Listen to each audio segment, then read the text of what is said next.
Hai, Assalamualaikum. Kita jumpa lagi dalam video pembelajaran kita yang seterusnya. Kali ini kita nak tengok kepada standard pembelajaran. Standard pembelajaran 8.2.2 iaitu kita nak mentafsir graf fungsi. Untuk objektif 8.2.2 ini kita akan tengok soalan berkaitan graf dan kita akan jawab beberapa soalan penyelesaian masalah yang berkaitan dengan graf fungsi. Jadi soalan yang pertama daripada buku latihan Conquer, buku 2 muka surat 47. Soalan minta kita lengkapkan jadual nilai. Okay, seperti biasa kita akan diberi fungsi. Ini fungsi kita. Dan kita perlu mengira nilai y bila x ialah 0 dan x ialah 2. So kita boleh masukkan saja dalam kalkulator. Bila x 0, bermakna kita nak kira 8 tolak x kuasa 3 tu maknanya 0 kuasa 3. Okay, tekan saja kalkulator, kita akan dapat jawapan 8. Dan sama juga apabila x ialah 2, kita masukkan kalkulator 8 tolak 2 kuasa 3, kita akan dapat jawapan 0. Jadi lengkap sudah jadual nilai kita. Okey, soalan yang kedua. Menggunakan skala 2 cm kepada 1 unit pada paksi x. Jadi paksi x, kita nak 2 cm kepada 1 unit. Dan 2 cm kepada 10 unit pada paksi y. 2 cm kepada 10 unit pada paksi y. Kita perlu lukis graf pada kertas graf yang diberi tadi, diberi dalam buku. Jadi kita akan gunakan jadual nilai yang kita sudah kira tadi. Kita akan plot kita punya paksi x dan paksi y. So, ini kertas graf. Kita tengok kita punya nilai x, kita ada negatif 3 sehingga positif 3 untuk x. Dan untuk y, kita ada positif 35 dan negatif 19. Maknanya kita kena sediakan ruang untuk nilai negatif pada paksi y. Jadi kita bahagikan dulu. Jadi kita ada 7 nilai. Saya akan mula dengan tengah-tengah lah. Nilai yang paling kecil untuk paksi y ialah negatif 19. Tapi kita tak boleh letak negatif 19 pada skala kita kerana kita punya skala ialah gandaan 10. Jadi nombor yang lebih kecil daripada negatif 19 ialah negatif 20. Negatif 20. Dan kita naik negatif 10. 0, 10, 20, 30 dan cukup sampai 40. Label ini sebagai paksi y. Dan kita buat yang sama untuk paksi x. X bermula negatif 3 sehingga positif 3 dan skalanya ialah gandaan 1. Jadi kita boleh mula dengan nombor 1, 2, 3. Ini ialah x. Dan di sebelah kiri negatif 1, negatif 2 dan negatif 3. Kemudian kita garis kita punya paksi. X dan paksi y sudah digaris dan sudah ada nombor, dah ikut skala. Kemudian kita nak plot kita punya data. Bermula dengan negatif 3, positif 35, negatif 3 pada x dan positif 35 pada y. So kalau tengok pada skala paksi y, kita tak ada nombor 35. Jadi kita kena gunakan kotak yang kecil-kecil itu untuk kita cari nilai 35. Beza antara dua nombor ni 30 dan 40 adalah 10. Jadi 35 berada di tengah-tengah. 35 di situ Kemudian kita cari persilangan dengan negatif 3. So, negatif 3 dekat sini. Di sini.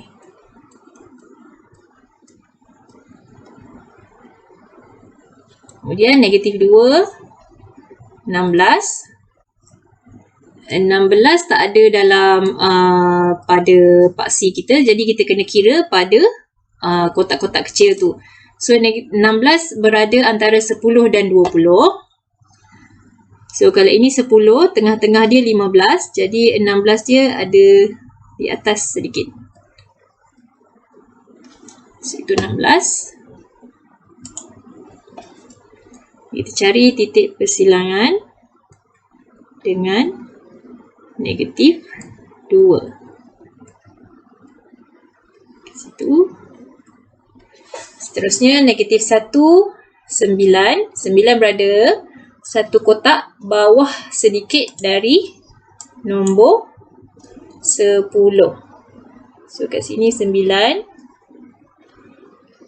Persilangan dia di situ. Dan 0, 8. 8 dekat bawah. 9. Seterusnya 1, 7.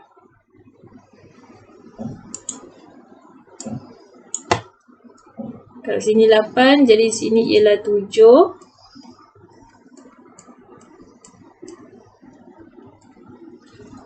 Kemudian 2, 0. 2, 0. Atas paksi Y.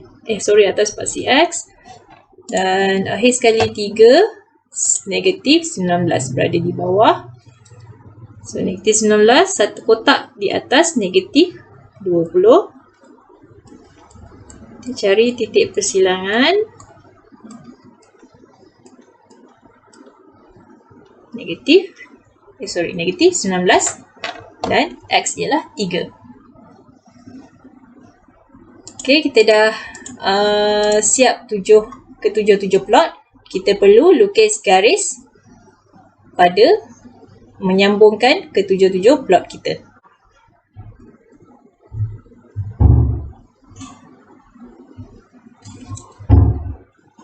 Okey, kita dah lukis kita punya graf. Ini adalah graf kubik kerana X ialah kuasa 3. Kita sambung dengan soalan yang ketiga. Berdasarkan pada graf D2, graf yang kita lukis tadi, jawab soalan yang berikut. Tentukan nilai bagi Y apabila X ialah negatif 1.5. Untuk soalan ni, maksud dia kita kena cari dalam graf nilai X tu dulu, negatif 1.5. Kemudian, dari situ baru kita cari Y. So, macam mana kita nak cari? Kita tengok pada kita punya skala, kita tak ada negatif 1.5. Bermakna kita kena kira pada kotak-kotak kecil yang ada di graf. So, saya guna pewarna yang lain supaya lebih nampak beza. So, negatif 1.5 adalah berada di antara negatif 1 dan negatif 2, iaitu di tengah, di sini. Mesti kena tanda sebab soalan suruh cari, jadi kita kena tanda. Dan daripada situ, kita cari dengan garis putus-putus sehingga mengena kita punya garisan graf di sini. Dan dari sini, kita cari nilai pada paksi Y. Dia lebih kurang di tengah sinilah. Di tengah sini. Dia tak 11 tapi dia lebih 11 point. Lebih kurang 11.5 kerana dia berada di tengah-tengah kotak yang kecil tu. Dia berada di kotak yang tengah kecil tu. Jadi 11.5. Jadi jawapan yang kita nak tulis kat sini ialah Y sama dengan 11.5. Tapi sebenarnya kalau ikut skema permakahan, jawapan yang diterima adalah antara Y kurang dari 12 atau sama sehingga 11 lah, antara 11 hingga 12. Jadi between that numbers, you should be fine lah, boleh diterima. Seterusnya, kita nak cari nilai X apabila Y ialah 30. Sama juga macam tadi, tapi sekarang kita kena tanda pada paksi Y dulu. Y ialah 30. Jadi kita cari Y. Y positif 30. Di sini, senang dia ada kat situ. Jadi kita teruskan saja buat garis putus-putus sehingga kena pada kita punya graf di sini. Jadi dari situ kita turun bawah. Kita turun bawah. Kita cari nilai X. Saya buat arrow supaya nampak kita punya langkah yang mana dulu kita nak cari. So di sini kita punya X iaitu ini negatif 2.5. So negatif 2.6, 2.7, negatif 2.8. So jawapan kita X ialah negatif 2.8. Untuk soalan ini memang kita kena cari pada graf sebab dia kata berdasarkan pada graf. Kita tak boleh masukkan nilai X ke dalam persamaan ataupun fungsi yang dia bagi pada soalan 1. Kita kena buat garis putus-putus seperti yang warna purple saya buat tadi. Soalan B, nyatakan apa yang berlaku kepada nilai Y apabila nilai-nilai X bertambah. Apa maksud dia tu? Daripada graf, kalau dia kata X bertambah bermakna daripada X negatif 3. Negatif 3 tu paling kecil. Okay, daripada negatif 3 paling kecil ke X positif 3 paling besar. Apa yang berlaku pada nilai Y? Nilai Y maksudnya daripada dia punya garisan graf tu. Garisan graf itu makin menurun daripada positif 35 yang di atas ni, positif 35 menurun sehingga negatif 19. Jadi macam mana kita nak jawab soalan ni? Jadi kita akan kata Y berkurangan atau Y semakin mengecil. Y semakin mengecil.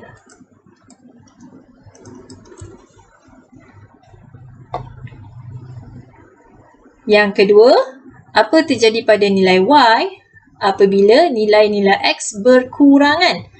Berkurangan maknanya dia terbalik semula lah. Dari kanan ke kiri. Kalau tadi Y berkurangan, dia terbalik. Jadi yang untuk 2 ni, Y bertambah. Dia opposite of our first version tadi.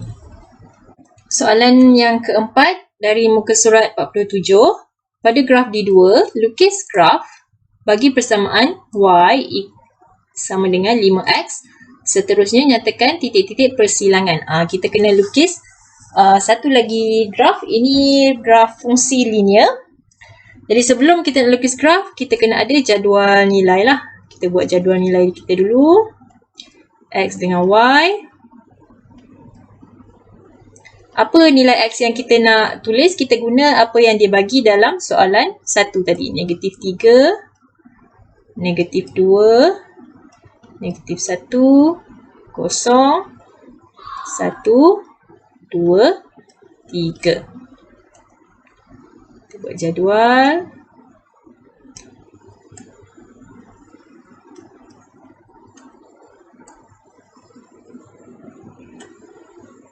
Bila X negatif 3, Y ialah negatif 15. Bila X negatif 2, Y ialah negatif 10. X negatif 1, Y ialah negatif 5. X ialah 0, Y juga 0. X ialah 1, Y adalah 5. X ialah 2, Y ialah 10. Dan akhir sekali X ialah 3, Y ialah 15. Jadi kita plot titik ini pada kertas graf yang sama tadi.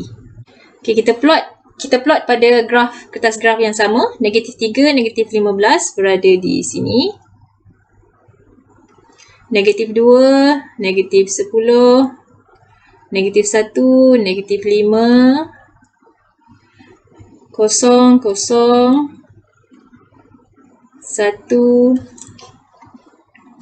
1, 5, 1, 5, sini 5.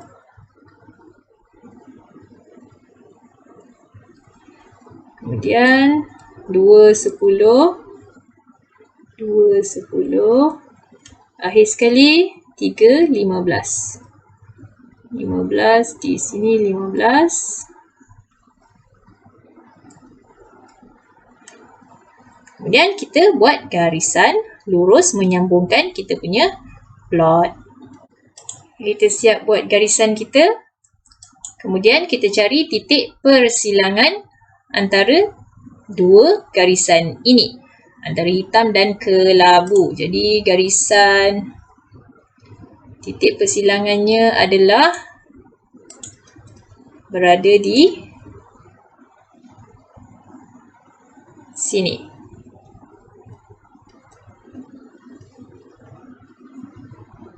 Okey, sini 1. Lebih kurang ini 1.1, ini 1.2. Dan pada paksi Y dia ialah 6. So ini titik persilangan 1.2 dan 6. So ini jawapan untuk nombor 4. Sini tadi.